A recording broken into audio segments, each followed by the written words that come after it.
How We Make Movies is brought to you by Microsoft Surface, Assimilate, Azo, Moviola, and Canon Hollywood. It's shot in front of a live audience in Los Angeles and hosted by the film collective We Make Movies. You know, you're talking about using the camera as a device to create authentic moments. The cameras that you use, because there's so many different shows and so many different filmmakers, you still have a very clear aesthetic look that you have amongst all of the cameras or all of the shows on the channel, even though you're working with so many people. How do you maintain that consistency?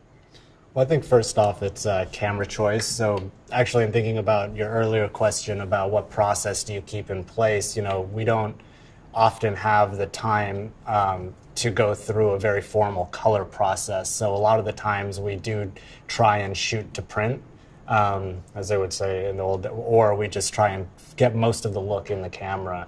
And back in the day when we were doing the street stunts, I started to work within the Canon picture styles, such as Faithful, and make small adjustments to work for our color palette as well. And since then, we've really kind of branched out in terms of using a lot of the Canon cameras in order to achieve our aesthetic.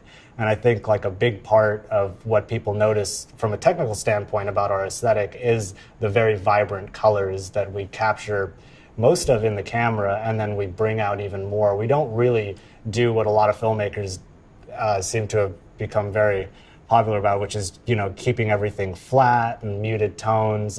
We like to capture things in their vibrancy, because I find that if you don't capture the information at the time, if you don't capture the full color, it's really hard to bring that back, because a lot of times the computer is actually inventing that as opposed to it being inherent in the information most of the time, depending on what kind of codec you shoot in.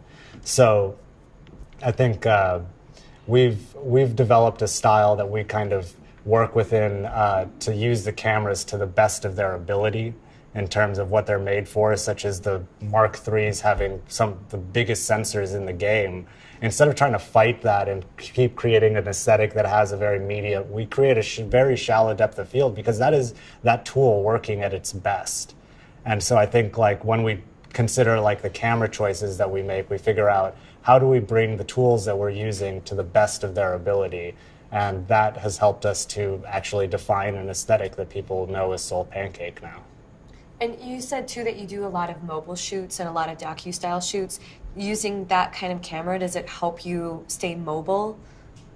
Yeah, I think like just, you know, not having a 20-pound camera is very useful in being able to move around and, you know, just point it kind of wherever we need to. A lot of our content, like we were saying, is shot on the street, and it's just you need to have that flexibility in terms of being able to move the tripod on a whim, and not always having a first and a second AC for every camera. You just need to be able to pick it up and move it as you see fit. So.